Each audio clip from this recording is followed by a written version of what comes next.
មួយយើងគឺប្រកាសជាគូនិស័យព្រមលិខិតអ្នកគ្មានមេត្តាឲ្យក្តីស្នេហាត្រូវបញ្ចំតែចិត្តខ្ញុំមិនអាចបញ្ឈប់មិនអាចស្អំរូបអូនបានឡើយមិនទាន់ដល់ពេលវេលា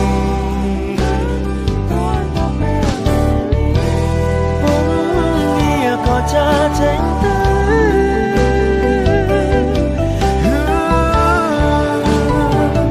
សម្បត្តិនិស័យ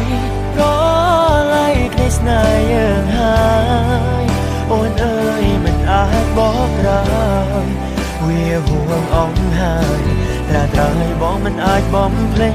បើសិនជាតិក្រោយមានពិនសូមឲ្យជីវិតផុតរឿងបែបនេះ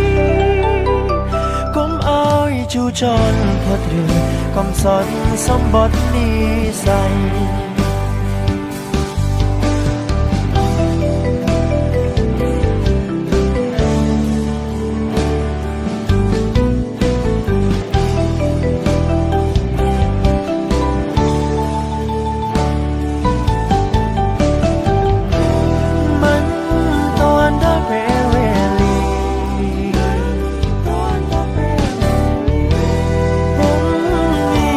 จะเจ๋งទៅ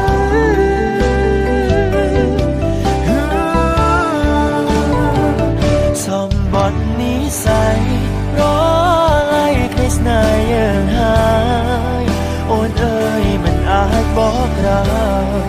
វាហួងអងហើយត្រាត្រឲ្យបងមិនអាចបំភ្លេចបើសិនជាតិក្រោយមានពិនសូមឲ្យជីវិតផុតរឿងបែបនេះជូរចត់ផុតរឿងកំសត់សម្បត្តិនិស័យ